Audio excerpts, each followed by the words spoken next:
All right, we're live. Woo! Here on MCU Mondays, where today we're not talking about anything to do with the MCU, but that's okay.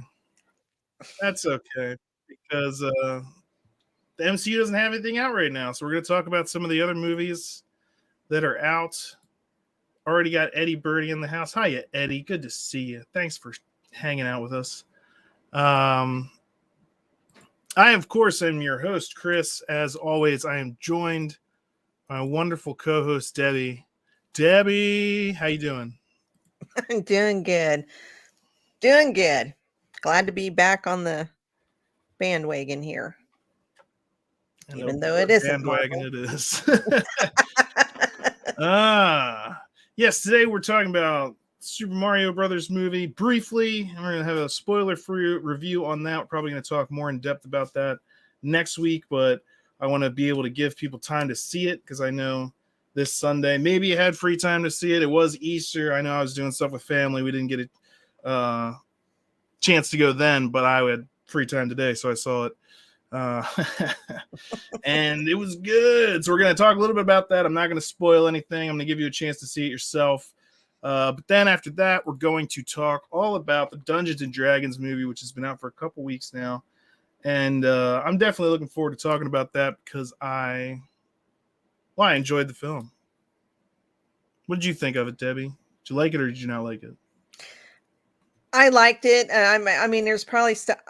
I don't play. All right, she said she liked it. That's all I was looking for. Right that's there. all you're looking for. We're gonna talk more in depth on that in just a minute. Make sure that we're firing on all cylinders here. Okay, and we are. Well, that's always debatable. Oh my goodness, which means that it's time for our theme song. The theme song will get us started. And I made a new one for today. Oh, no. You should just cue the music.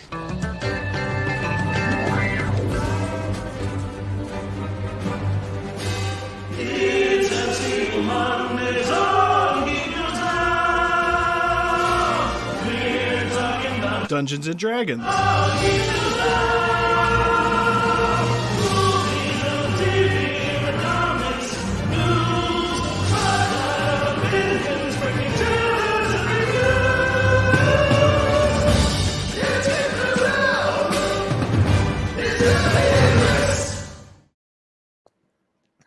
You know, you like that.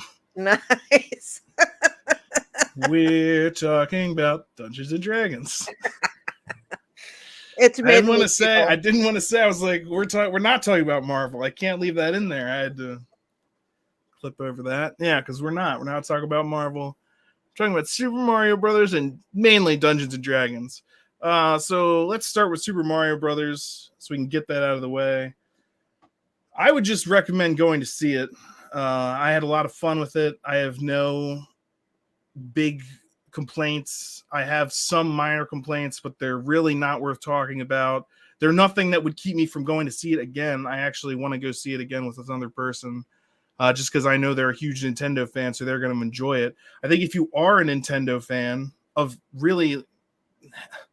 There's so many references in this movie to so many Nintendo things. It is outrageous. Like, even when they're still... Before they've even gone into the Mushroom Kingdom, just in Brooklyn, there's tons and tons and tons of references. Even if you're like not looking for them, you'll just be every once in a while something will catch your eye, or you'll hear something. That's another thing that was great is like all the sounds were just like the sounds from the game, and there was just a lot of fun. I think it was great for kids.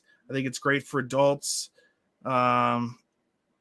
And yeah, I don't want to give any spoilers, but I really liked the way that the story ended up turning out, how things ended up going. I liked Peach. I was worried they kind of framed it as she's going to be like the ultimate girl boss. And I'm not saying that she wasn't strong. She was. The great thing was she didn't like overshadow Mario. Like she was still able to be an awesome kick-ass character, and so was Mario. I really like the way they did it, and I love that they set it up. It looks like they set it up for like future connecting movies. And even if they didn't connect entirely to this one, if they're just like, if they do another movie like this, I'm definitely going to see it. So that's all I'll say. I recommend Super Mario Brothers movie. So I know, and I haven't seen it. The Nintendo Cinematic Universe. That's what I was going to say. But Nintendo. MCU works. I get it. MCU.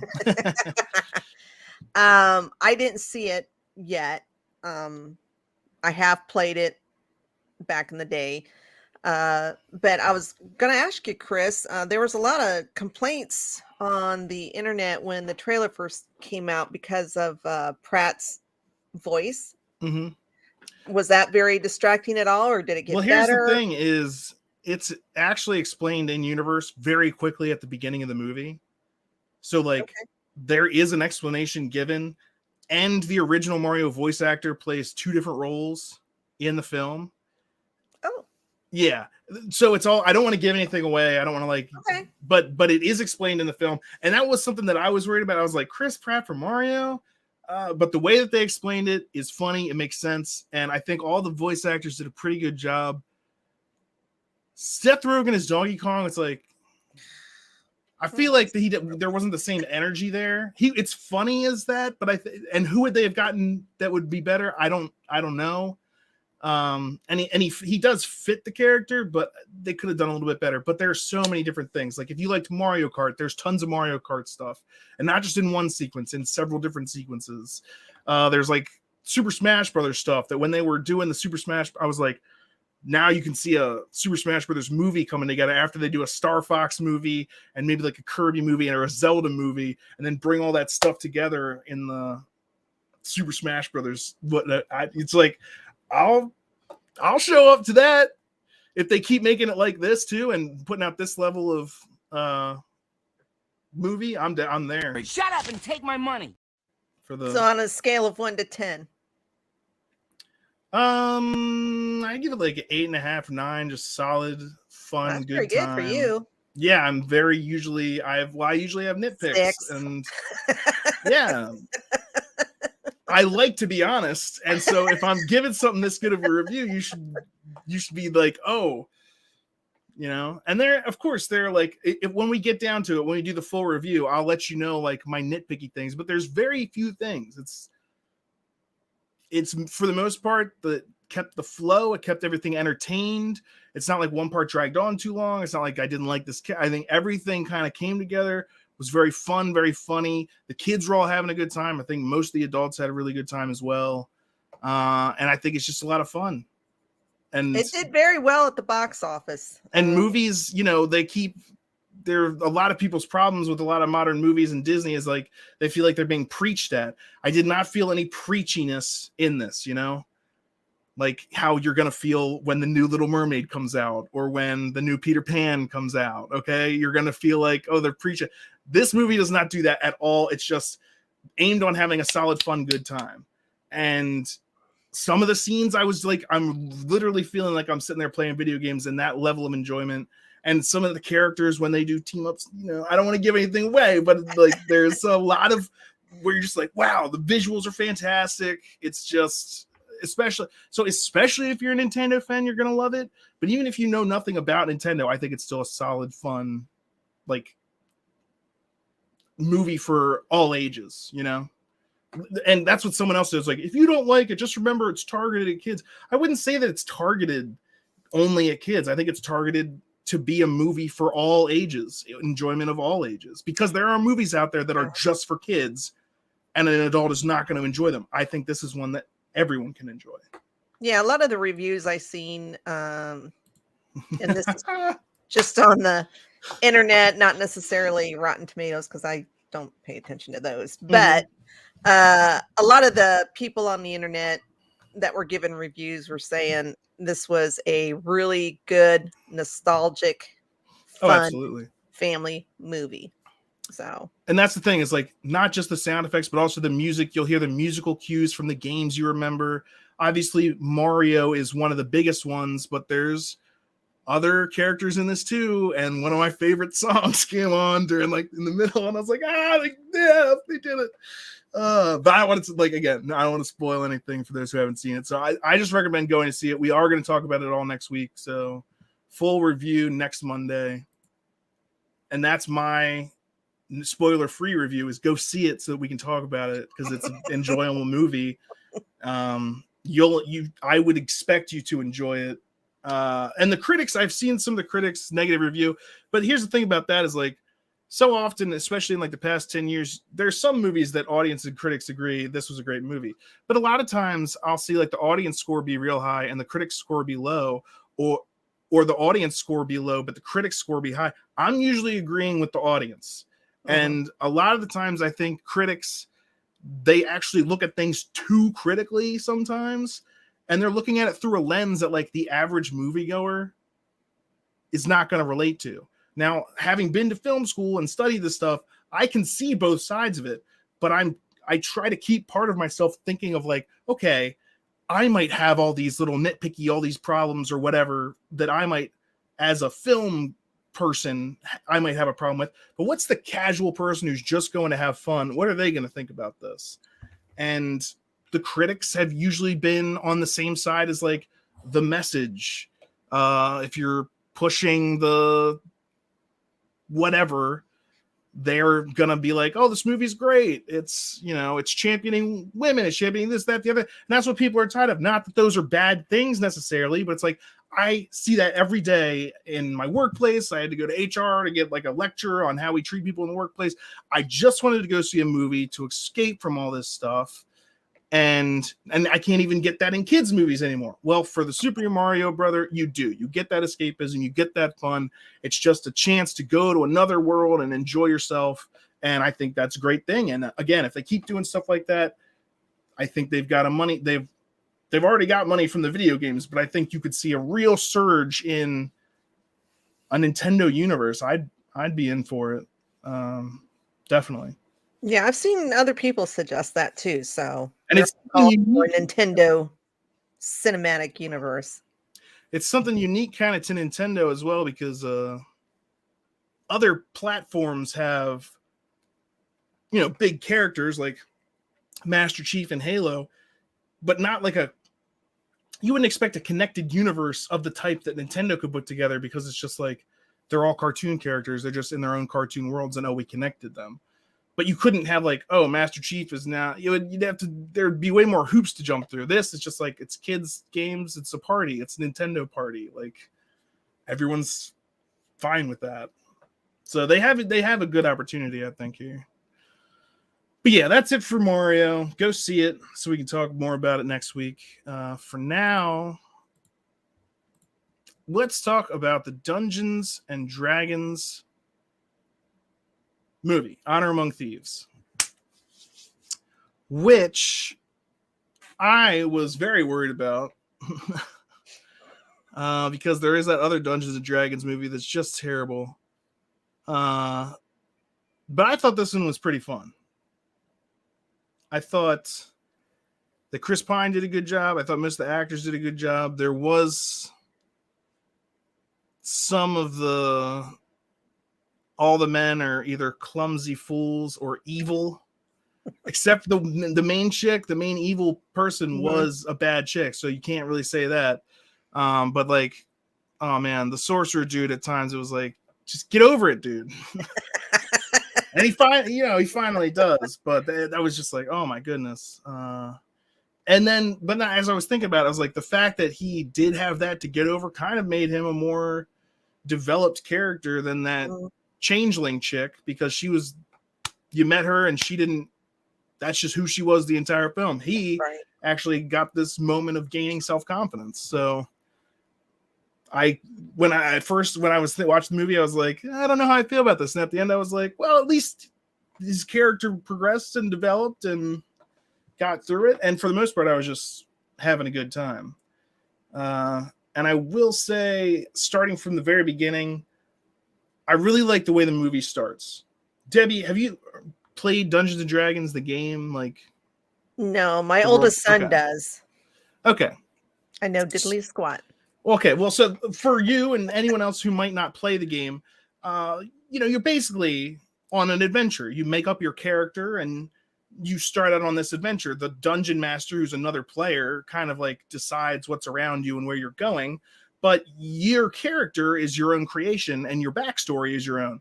So this movie starts with the characters in prison and starts by him giving their backstory, which they show in flashbacks. And I'm like, this is perfect, because like this is how the game starts, you getting to know the other characters in the game, learning their backstories. And I'm like, this is a perfect way to start the movie. Now we know their backstories, we're all caught up to the very beginning of the movie, and it's short, it's concise, it tells you everything important that you're going to need to know later, and leads you up to where they are right now, which then turns into a hilarious escape out the window. And that's when I knew, when they grabbed the bird guy. Jonathan would love this so much. If he were here, forget about Jonathan. He's stuck in a snowstorm. And so he keeps telling the thing. And then he gets it. I just know that Sir Jonathan would really appreciate this if he were here. He's like, just get on with it. The dude finally shows up. He's an eagle man. Now, this whole time, I was thinking that Chris Pine, who's kind of like a bard, he's kind of sneaky. He wanted this guy to be there because that guy actually would. There's something in the story that like maybe he made up that this guy would appreciate, and he wishes he was there. So the guy shows up, and they're like, nah, this is over. We're not going to hear any more testimony, whatever. They grab this eagle man and jump out the window and use him to fly away from the prison. And I was like, oh, they only wanted him there so that they could grab him and jump out the window. And as they're jumping out the window, the rest of the magistrate that they were talking to, trying to gain their freedom, is like, wait, we were gonna set you free. So like they didn't need to do that. And that right there is kind of like something amazing that they got. Like, you might think they were just playing that for humor, but that's actually really reminds me of playing an actual Dungeons and Dragons game, because you don't know how the dice are going to roll. Like, you could do the petition, and maybe if the dice roll is right, you get set free, but maybe not. So you don't want to take that chance. So it's like, fine, we abduct this guy and jump out the window with them. And it's like, why would you make that decision? And it's like, well, we didn't. So and there's lots of moments in this movie where like things get kind of hectic and stuff like that happens. And I was like, that brought to me the feeling of a Dungeons and Dragons game, which I really appreciated. So Debbie, I just rambled for way too long. I would like to hear some of your thoughts on the film. Well, like I said at the beginning of the show, I liked it. There was moments that I laughed. There was moments I didn't laugh, but there was two guys who were sitting in the row in front of me off to the side. And I mean, they were just cracking up. And I was like, well, I must have missed an inside joke related. Wish I had smoked whatever weed they had before I came in here. So, I mean, they're just like, look, a guy with wings. I mean, it didn't ruin the movie for me, but I just kind of figured maybe there's something game related that I didn't catch on to, which is fine. I mean, I found the movie to be funny. It was action. There was action. There was a few times where I thought it kind of dragged a little bit, but that's just me. Yeah, I enjoyed the characters. I always like Chris Pine and the one guy. Oh, he's the one who was hiding the helmet. The Paladin. Yeah, I know him from Bridgerton. So the gentleman from Bridgerton. Yes. All of the ladies were like, hello. Yes. And Chris Pine is even like, forget this guy. I'm supposed to be the handsome guy. Get out of here, other handsome guy. That guy, actually, I was like expecting not to like him, but then he kept being, he was such the straight man. And by straight man, I'm not talking about sexuality. I'm talking about jokes. As in, like, if some people are joking, this is the person that's taking everything at face value, taking everything seriously. And he doesn't understand ironic or sarcastic. He does it so well. It's like, I feel that irony is a blade that cuts the wielder as well as the one it is used against. And this kind is like, what is with this guy? And that's really funny, because that's also like when people play Dungeons and Dragons, sometimes they really get into their character. I have a friend that when he plays, like, he gets into character, and from when the game starts, he will not understand like regular talk. You have to talk through his character. And so like that guy, I was like, I could see him playing that character and just taking it to the umpteenth level. And that worked. I thought that worked great. And like you said, the action I thought was pretty well done. And there were lots of different action sequences. Mm-hmm. All pretty well done. Hugh Grant was a bad guy. Nobody saw that coming. They in the beginning they're like an Archon man, and they say whatever his name is, and I was like, okay, well, they were all thieves, but there was one guy literally who was a con man on and it's like, well, he conned the team, of course. That's what the con man does. And I liked is her name Helga or Olga or something like that? Yeah, Chris's partner. Michelle Rodriguez. Yeah. Yeah, I really liked her. Just do the magic. Just do it with magic. She's telling him to do it with magic, and of course, and it's great because she. This is another thing. When I was talking about Super Mario, people were worried about like Princess Peach just being the ultimate girl boss, doing everything, and I think she was another one that people were worried about that happening. And she is their brawler. She's like their tank. So she solves problems with her fists, but when the problem calls for like a plan making or spell casting or anything else, she's kind of useless. She's super useful when there's like ass to be kicked. She takes down multiple like anyone who's not a main character pretty much gets taken down by her at some point in like a fight sequence, which I was pretty fine with. Like, she's doing her job. She's tanking most of the damage, and that's what she's there for. Chris Pine's there to make the plan, and then once the plan inevitably goes awry, to make a new plan. Right. Yeah, I thought as a team, they all pretty well work together because they all, Chris, he tries to make a plan and usually has to make 20 or 30 backup plans. And, the sorcerer comes in handy with the basic stuff until the very end of it. I really liked the creatures that, what's her name? The shapeshifter girl? Durak? Something. Yeah, I saw this 3 weeks ago at an early screening. So I saw it today. I remember like the plot and everything, but the names are sometimes like, oh, I no recollection of what their name was. I liked some of the characters that she turned into. They were pretty nifty. I liked the creatures. I mean, more well-known ones like deers and mice and. Yeah, there's that whole escape sequence where she's going down as a spy or as a fly to spy, and then during the escape she turns into like 10 different animals on the running, and that was very cool. But one of the coolest things was the owl bear. Yes, that was probably my favorite. Which came in at the end when she turns at the very end when they're like after they're done fighting the evil and they win. Surprise, surprise. Oh no! Well, spoiler. I told you it was spoilers, but they win.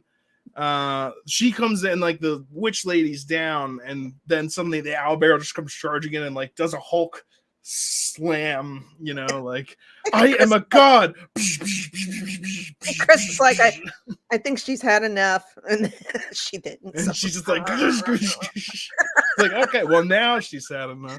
Still, an undead necromancer lady that was about to enslave an entire city. I say you don't take chances with that kind of thing. I'm with the shapeshifter on that one. Hello, Catherine. Thank you for watching, even though it's what 2 a.m., 3 a.m. over there in Scotland. Yeah, Glasgow. We appreciate it. Appreciate you stopping by, even though we're talking about Dungeons and Dragons. Which I think was the humor in the movie. I don't think you had to be a Dungeons and Dragons fan to enjoy this. Like, Debbie, you've never played the game and you still enjoyed the movie. Yeah, I enjoyed it. Yeah, I did. Yeah. And as someone that has played Dungeons and Dragons and read tons of books based on the world of Dungeons and Dragons and played a bunch of video games based in the world of Dungeons and Dragons, there were tons of Easter eggs there for people like me. Like, for instance, when they first escape from the tower in the north, they're running south. it overlays like a map while they're running across fields and stuff, so you can see them moving down. And it shows them running out of Icewind Dale. Icewind Dale is a huge video game series, and books are based around that area. Neverwinter City itself, there's the whole game series Neverwinter Nights takes place like in that city. So these are video games a lot of people have played, even if they didn't realize, oh, that's set in the Dungeons and Dragons universe. That's where all that comes from. So there are lots of little Easter eggs like that you can get. But one of the things I really enjoyed about it was the amount of humor and fun, and I think that it worked real well. There's just so many different moments. Like the skeletons got me. The whole thing with them digging up the guys and asking them the questions. And it's like, you can only ask them 3 questions. And the first time they just mess it up. So they have to dig up another dead guy. And they're like, okay, well, this time they'll get it right. And they do get it right, but that guy doesn't know the answer that they're looking. He died before he has the answer. They need to dig up another prayer. And that just keeps happening. And it's just like, okay, this is hilarious. Like that was. And then the one guy that they never asked the last question. Yeah, they just left him there because if you didn't ask him all the questions, then they just stay alive. It's like, we'll ask him another question. You can't just leave him here like that. What's your favorite food? What's your favorite book? Never was much of a reader. Yeah, it was a good movie. I enjoyed it, and like I said, I'm like you said, there's plenty of Easter eggs which I wouldn't have noticed, but I don't think that for me really matters since I never played the game or read the books or anything. So let's talk about things we didn't like. I know one thing that I didn't like, and this is just a stupid thing, but why was both him and his wife, his dead wife, who he's trying to resurrect, big plot point, never does, of course, because Olga dies and he's got to save her. mm-hmm. Obvious choice, because it's like, your daughter didn't know her real mother, so who cares? This person raised her. It's like, oh, what message are we sending? If you have the choice to resurrect your real mother or your foster mother, always pick your foster mother because you're more familiar with her. Yeah, well, he was doing it purely for selfish reasons. I mean, yeah, he just wanted. She didn't remember him at all. Yeah. No, he was in love with her. But okay, so here's the thing. This is the thing that bugged me. When they're in the flashback, when they're both hiding under the covers from a dragonfly. Dragonflies. Does that mean something in No, they're just dragonflies. They don't hurt people. They're not poisonous. I don't think they bite. I've seen I've never heard of someone being bitten by a dragonfly. They're both like afraid of this. I'm like, I've seen another scene where you're fighting a dragon.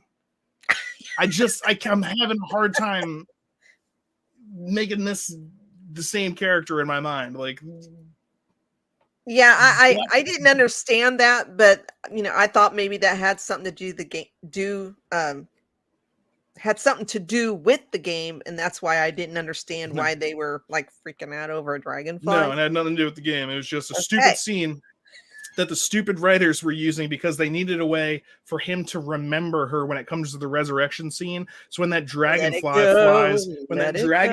flies by, when he's thinking about resurrecting Olga, he's like, she would want me to do this, is what you're supposed to think as the person. But I'm just sitting there going, how come you're not freaking out about the dragonfly now? You don't care that there's a dragonfly 2 feet away from you? I was just being cute with my wife. Well, it wasn't cute, and it was just weird, and you confused everyone. It's a fantasy movie, and that's the most confusing thing in it. Second most confusing thing in it. First most confusing thing was when I was trying to figure out who that midget was, and I was like, oh, it's Bradley Cooper. Yes. Bradley Cooper plays a tiny little man that is into very large women. He's like the ex-husband of Michelle Rodriguez. He's half her size. And while they're having this real awkward conversation, his new girlfriend walks in and she's like a half giant. And she's even bigger. And I'm just like, what do? Climb inside her? What is I don't even want to think about there are children in this theater. Dungeons and Dragons. This is rated M for miniature scenarios. Well, when I realized it was Bradley, I kept waiting for him to like break out into a rocket voice and make some kind of yeah. You want to see my raccoon costume? yeah. I was So waiting. that's for him to how do... he was in Guardians of the Galaxy. He's actually very, very small in real life.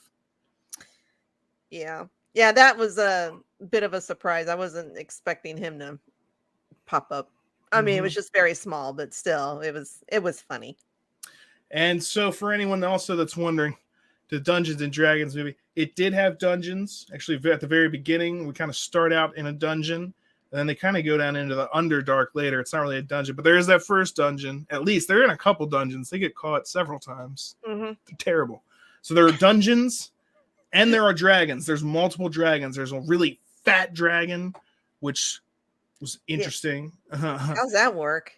He's just kept eating and eating and eating, and now he's very overweight.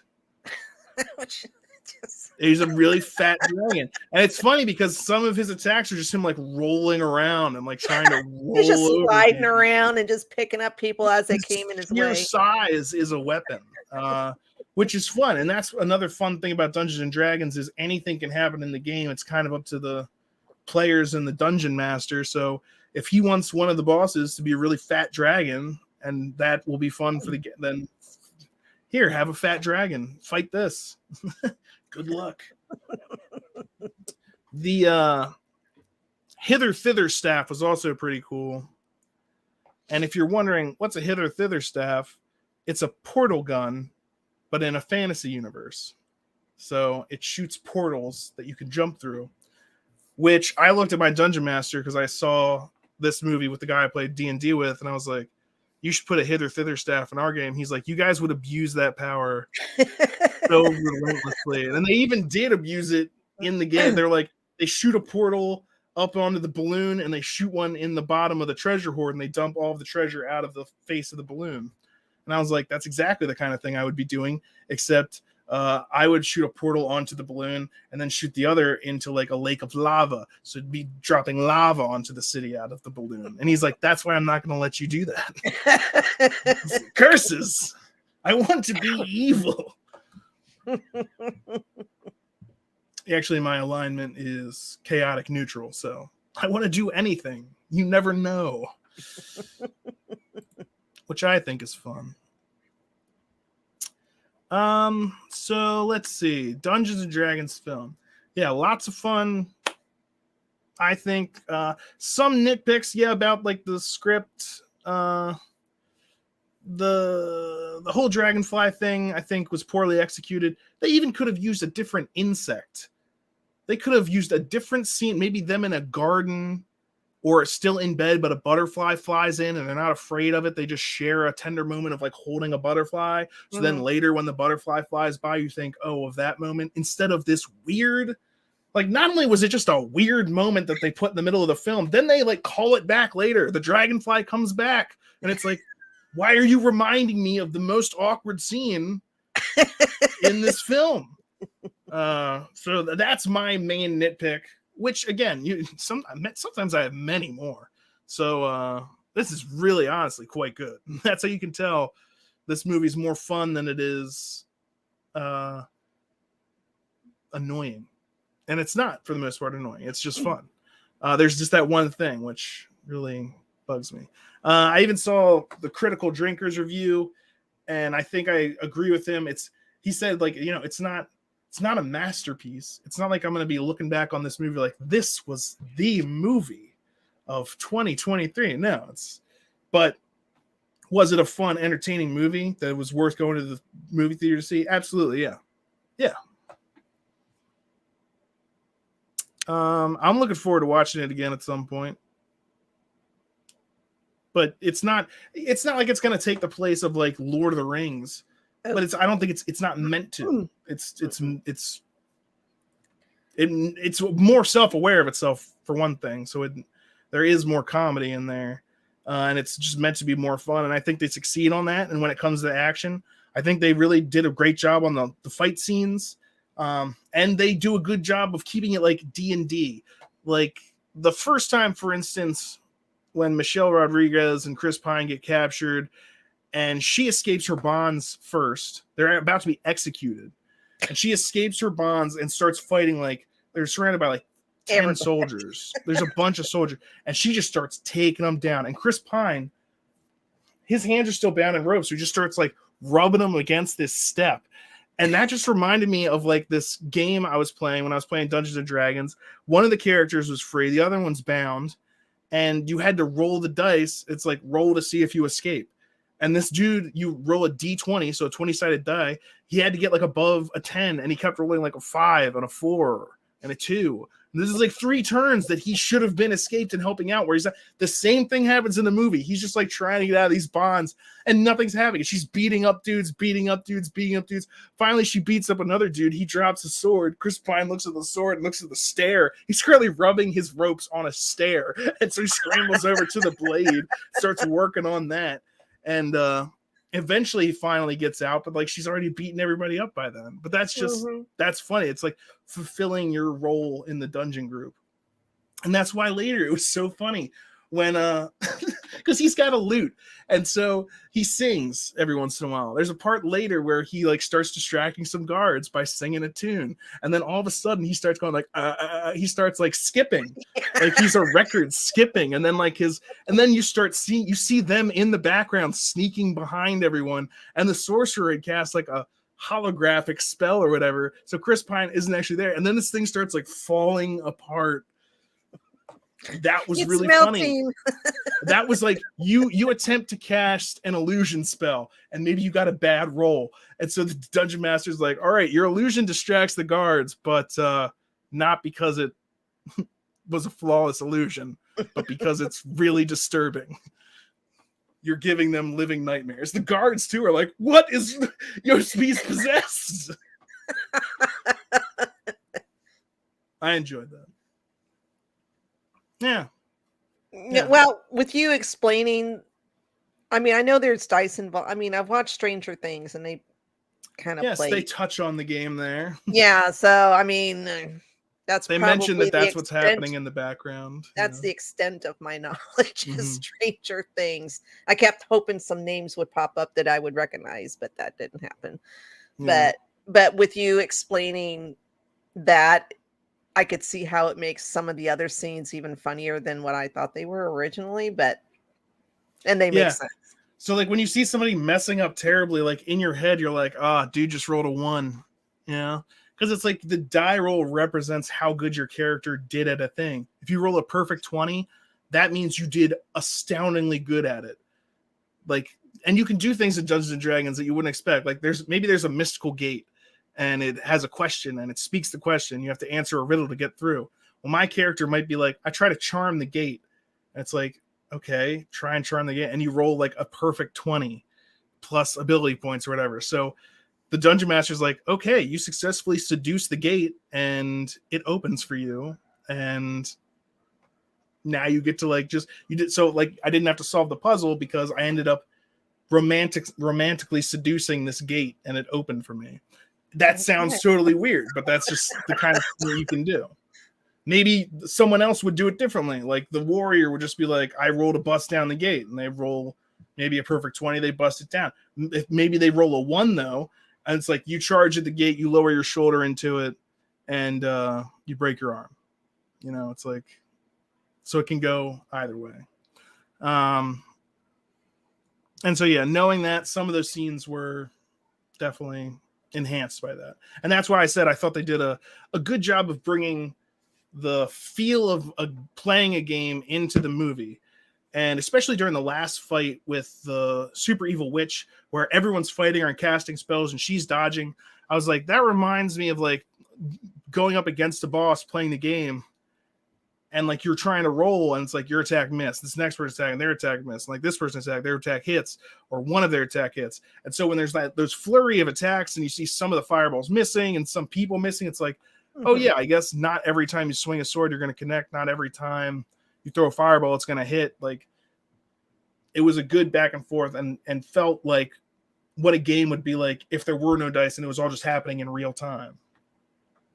Yeah, you were talking about that, the step scene where he's trying to get free of his bonds, because I was like, you know, in in any other movie, a guy, even though he was, his hands were bound, he'd be up, doing karate kicks or something, or picking up a brick Yeah. with, even though his hands are bound, he'd still Doesn't it pick seem up like and they're throw spending it. an awful long time on this guy just going like this? And like that is the joke though. Like he keeps rolling ones. I don't know what to tell you.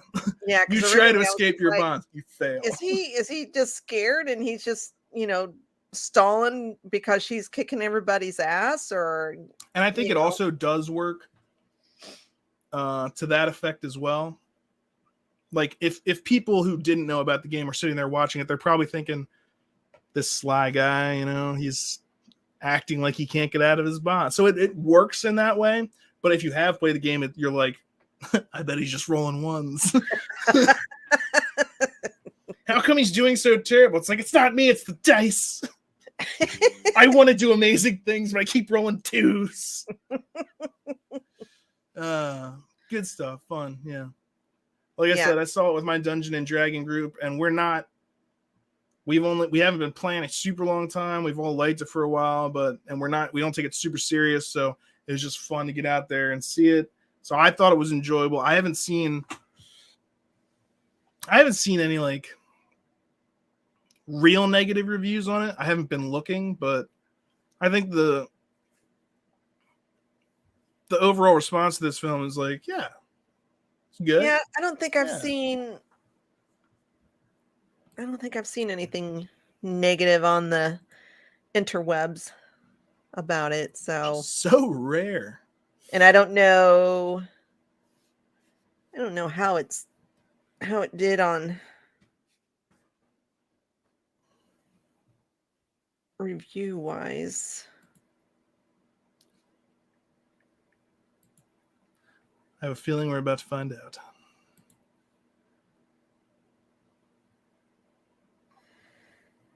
Let's see. Yeah, I'd heard 90% on Rotten Tomatoes. For our audience, or let me see here.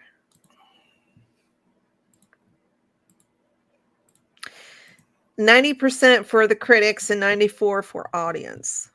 That's kind of rare. Wow, really? Yeah. That is surprisingly good. So do you think there's 90 and 94? Wow. Yeah. Do you think there's a possibility of a? Well, I gotta tell you, if they do more, and I hope they do, I hope they base them off some of the books, which they might not, because then they have to pay the writer. But R.A. Salvatore hit one of his biggest fantasy characters, his character, and I'm sorry if I mispronounced this, but Drizzt Do'Urden. He's a dark elf who leaves the Underdark and comes and fights for the good guys instead of the bad guys. And if they could do some of his story, because there's other characters like Wolfgar, who's this guy with a giant hammer that he can throw and it returns to him. So he's very Thor-like. But then they have all the other witches and wizards and dwarves and all kinds of stuff. And Drizzt actually has a panther that he can summon from another plane of existence. So he has like a pet that he can summon. And if they do more Dungeons and Dragons movies, I hope they focus on that. But I think that, yeah, they could do more. Even though in that case, if they were like the books, they'd probably have to be a little bit more serious. So I don't know if they would go that direction. But either way, I think they could, especially with it getting that good of a response. 90. I have to see what the box office was on, if it made enough money, though. That's the real thing. Yeah, I was looking through the audience reviews, and the two that gave it like 2 stars. Yes. It only made 123 million worldwide. I don't know if that's going to be enough. Actor had zero connection. Everything was flat. Computer graphics were realistic and not over the top. So that's kind of I don't know. I hate when people put that kind of review on there. And the other one was, I thought that there would have been more Dungeons and Dragons, but apparently I was wrong. And he gave it 2 stars. And I'm like, I don't know. There was plenty of dungeons. There's a few dragons, so the budget for the movie was 150 million, and it so far has made 123 million. So no, I don't think they'll make another one. Seeing as this one lost money most. We'll see how much it makes. I mean, what, it released March 31st, so it's only been out. It might be able to pick up a little bit more, but Yeah, if it's going to make money, it better hurry up and do it because yeah, it's gonna be you're tough. getting into. Well, I'd say it's a great movie and go see it. But now that Super Mario's out, if you haven't seen that, I have to recommend that higher because I think that's just more fun for more people. And just, but they're both pretty good movies. And I think that Rotten Tomatoes score kind of speaks a lot about it. 90 and 94%. Like, it's rare to get audiences and critics that much the same. I think even the Super Mario movie has more hate from critics. Really? Yeah. I thought it was. I heard that. Yeah, 57%. 50. Look at this. 56% from the critics, 96% from the audience. That's wild. That's wild. And I would totally agree with the audience score on this one for Super Mario Brothers. 96%. It's great. The critics' consensus. Movie is colorful, albeit thinly plotted. Which is a ridiculous. Okay, it's a kid's game. It's a ridiculous thing to say. Do they not have kids? I gotta see what the critics' consensus was on the Dungeons and Dragons. I think it said it stayed pretty close to the source material. Even if you don't know HP or OP, you'll still enjoy the movie or something like that. Even if you don't know your HP, yeah. Which it just is amazing to me that they would give Dungeons and Dragons a 90% and Super Mario 56. Well, maybe these people either don't have kids or they've never played video games themselves. That's just wild. I mean, I haven't played all of the Mario games. I played a few here and there because my kids had Nintendo 64 and we played, but yeah. I say the Mario movie's fun. Go see it. But clearly both these movies are pretty good, but neither of them, well, actually Mario's making some money and it just came out. Yeah, it's already made way more than Dungeons and Dragons. Yeah, I think it made 377 already. Yeah, so go see both of these films. But it's more geared to kids who children. To where it would be, and I don't know, some people might have been hesitant with Dungeons and Dragons, thinking it might have been too scary for kids, or it's not necessarily a family movie, whereas Mario Easter weekend, yeah. And I was just looking at the budget. It costs $50 million less to make the Super Mario Brothers movie. So it costs $100 million to make Super Mario Brothers, $150 million to make Dungeons and Dragons, and Super Mario's already outperformed it. So that says good things for Super Mario. I'm looking forward to that connected universe, but I would like to see more from that Dungeons and Dragons as well. So if you get the chance, anyone watching, go see either and or both of these films. Yeah. I think that's just about all I got. There is supposed to be, from what I've read on the interwebs, the Marvels trailer drops tomorrow. Well, then that's something we can look at next week and get kicked off streaming for having it playing silently, and nobody knows what's happening because my YouTube page is totally fine, and then Geek News Now is like, how come nothing's working? And I'm like, I don't know, because I don't run your page, but it's fine over on my YouTube. So yeah, I didn't get that because I watched it, our show on your page, and I was like, well, I don't notice anything missing. But then again, I have brain fog, so but I was like, so you wouldn't notice anything. yeah. But I was like, but everything is playing, Yeah, everything. the trailers playing in the everything background. eventually got restored. We did get cut off while we were live, but everything eventually went back up. Yeah, but apparently it didn't do that for the Geek News Now YouTube. But I was like, totally got taken down. I was just like, that is not my problem to deal with.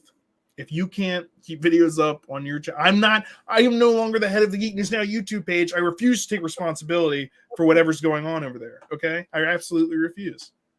Yeah, I don't know. I just thought that was weird that it would take it down on one page and not on the other. So it was weird, and I don't know why it happened. And I went like this, and then walked away because that's. I'm like I got nothing for you. I don't know. Did you gotta say what? Sorry. Did you watch any of Star Wars Celebration at all? I saw some of it. I'm not excited about Star Wars anymore. After freaking, I had some hope with Mandalorian, what they were doing. Then I saw Book of Boba Fett, which is Boba Fett's one of my favorite characters, and they just destroyed his character. And then I watched Kenobi, and they just totally misunderstood that and filmed it badly. And somehow that director was up for like a directing award, and I was like, this is a terrible direction. This is bad direction.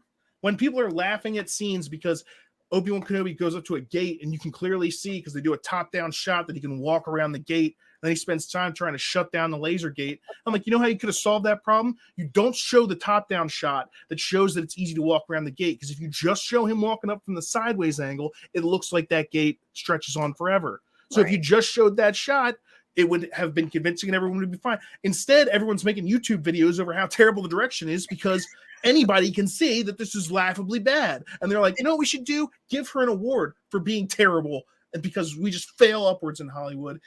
And I'm not excited about new Star Wars because they're like, Rey's going to be back. Oh, good, Rey. Oh, that bitch who freaking destroyed Luke Skywalker's legacy and had him killed off so that she could take his place. Oh, now she's going to be taking over the Jedi Temple that he never really got to run, and will be leading the new Jedi Order, which he was supposed to be doing, and that's in the freaking expanded universe. And so for me, I watch the original 6, maybe Rogue One, and I read my Star Wars books from before Disney took over, and I don't participate in the trash that they have coming out, and I'm not going to pay them money to force feed me my favorite characters in misunderstood and horribly grotesque Frankenstein ways.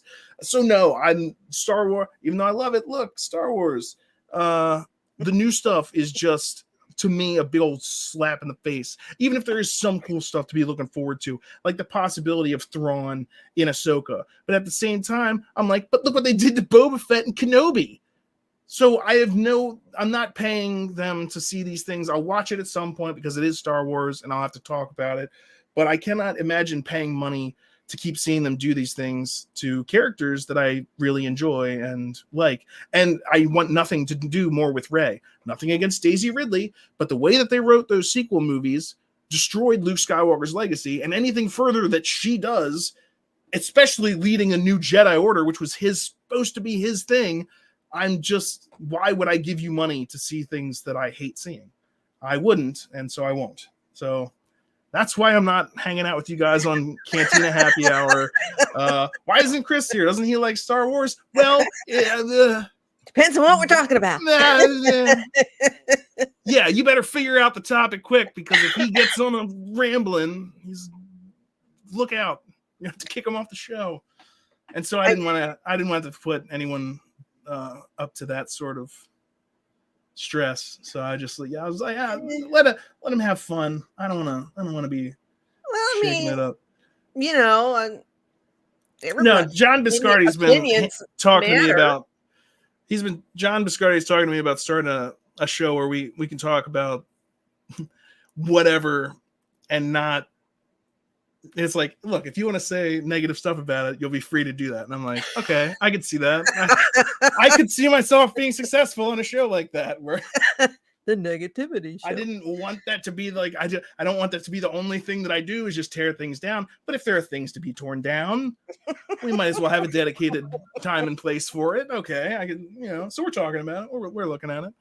But yeah, until then, I'm just kind of like Star Wars. I don't like a lot of there's nothing new in Star Wars that's happening right now that I can honestly say I'm excited about. I haven't even watched this current season of The Mandalorian, which, as far from what I've seen, has been ridiculous. I don't know, Lizzo, Jack Black, cameos of that sort are just. It's like, hey, our show isn't good, so here's Jack Black and Lizzo. They're people that you're familiar with, right? I think for that particular episode, I thought it was too many cameos. I mean, either had Jack and Lizzo, because in this episode they're married. So, okay, just, have them as a cameo. But then they added Christopher Lloyd. So now you got 3 cameos. And I heard a lot of people say, and I could see it, where it kind of took them out of the episode because there were so many cameos. It's like Star Wars is supposed to be escapism. That's why in like the first Star Wars movie, not that he didn't necessarily want to cast like big name, but he didn't want to cast big name actor. He wanted nobodies so that you wouldn't get caught up in like, oh, there's that, it's so you could escape. And so the more you have these cameos and things like that, and the more you have things like Book of Boba Fett and Kenobi, it's like, make your own new characters if you want to do something, but stop messing with. Oh, hey, look, it's Boba Fett. Everyone loves him because he's a bounty hunter and he never takes off his helmet. You want to make a show about him? Yeah, except in the show, he's not going to be a bounty hunter anymore, and he'll take off his helmet a bunch. Well, I tell you what, I watched a lot of the celebration. I didn't get up at, I don't know what time they started because it's London time. Across the pond. I was not getting up that early on the weekend. But the one thing, and I cried throughout the whole segment, which was maybe 15, 20 minutes long, if even that long, was there at the, I don't even know what they call it, the center stage where, 500 people are standing there watching them do interviews. It wasn't a panel, but they had Hayden come out. Oh, but that place blew up. Oh, it did. If you get a chance to catch just that segment of Hayden coming out at Star Wars Celebration. I saw a segment. I cried. And he was so choked up that I think he cried just a little bit because he was and he even said he was so overwhelmed. And I was like, God damn it, he deserves it. Because people love you and you're great, and Kathleen Kennedy is terrible.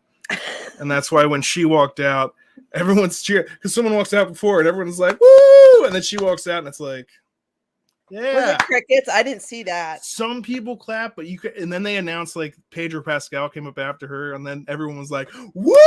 And you could just hear it like jump back up in volume, and it's like, that was cold. And if you watch her, she like waves real fast and then puts her head down and walks away. And I'm just like, KK, sweet KK, what are you doing? Oh, I'm gonna announce 3 more Star Wars movies. That's why the thing with Rey, it's been announced, but I'm like, with any luck, it'll be like the 20 other projects that she announced that have never seen the light of day. She does this every single Star Wars celebration. She's like, hey, guess what? Get excited. There's going to be a Kenobi movie and a Boba Fett movie. And then Last Jedi will come out and those will get canceled. We're going to have a Rogue Squadron movie. It's also going to be about Rey's timeline and her Rogue Squadron, and not the Rogue Squadron that made the name Rogue Squadron famous. And people are like, that sounds terrible. Okay, that's also been shelved. Lando, we're going to make a Lando. They said they were going to make a Lando movie when Solo came out. She said that because she was on the red carpet, and she loves saying things on red carpets. Well, like on the Last Jedi red carpet, when she was like, Rian Johnson's going to have a trilogy. Well, Lando and Rian Johnson's trilogy, that's 4 more movies added to the, 5, 6, 7, 8 that have never going to happen or never happening. The last thing I heard on Lando was like, they're in talks with Donald Glover about doing Lando. I'm like, maybe they should have talked to him before Kathleen Kennedy announced they were doing a Lando project. Maybe she just says the darndest things. It's like Kathleen Kennedy says the darndest things about Star Wars. she'll come out there and she'll be like, look, we don't have any novels that we can draw from. We don't have any books or source material. And people are like, hey, this is the expanded universe, which you decanonized. So I'm sure you're aware of it. Well, not decanonized, but just threw out the window. And now like we're seeing Thrawn and stuff. And it's like, so well, yeah, you mentioned Thrawn in is like the only. I mean, I thought they did okay with him in Rebels, so that kind of gives me a little hope. Well, they literally said in the trailer for Ahsoka, "Heir to the Empire." They used the words "Heir to the Empire," so yeah, it would take a really big amount of balls to say that in the trailer and then not go that direction in the film. Like that would be such, if you did that to Star Wars fans at this point, all the ones that are still hanging on and still watching the crap that you're shoveling out. Oh, and then you were to bait them with an Heir to the Empire and then not go that storyline. Oh my goodness, would you see some shit happening then? But so I imagine they will be going that direction. They said at Celebration, I saw this much, that Filoni was like, we talked to Timothy Zahn about how to bring Thrawn into this, but Rian Johnson said that he had Star Wars experts on hand when he was writing his script, and that they said the hyperspace ramming was fine. So when it comes to people saying things about Star Wars, I believe it when I see it in the theater, but I don't see Star Wars in theaters anymore. So I'll believe it when it comes out for free. Because I'm not paying you for more of that nonsense. And I'm a man who's actually a fan of nonsense. Ooh! Depending. But anyway, we've passed the hour and we're done Super Mario's and Dungeons and Dragons. So if you want more on Star Wars and more of a positive light, probably tune in Thursday for the Cantina Happy Hour. If you want to hear me on tirades about things, you can always tune in here on MCU Mondays, because I usually find something to on the docket, and I found a way to start. So, MCU Mondays, and whenever that new show comes out that me and the Geek and I are going to do, I'm sure that just sounds like the whole show is just going to be me going on diatribes of things that I don't like. So that should be fun for everyone. Oh. And you can catch me on Thursday nights and also on Friday nights with Geek and I, as we, I think we're on the second to the last episode of Picard, which this third season has been the trick perfection. So, oh yeah, the third season, not the first two, but yeah, you could just watch third season, and I probably could, especially since I have not watched a lot of Star Trek. Probably watched more of the Orville than I have actual Star Trek. That's a good show. I keep hoping they'll announce more seasons of the Orville, but the last season was a little.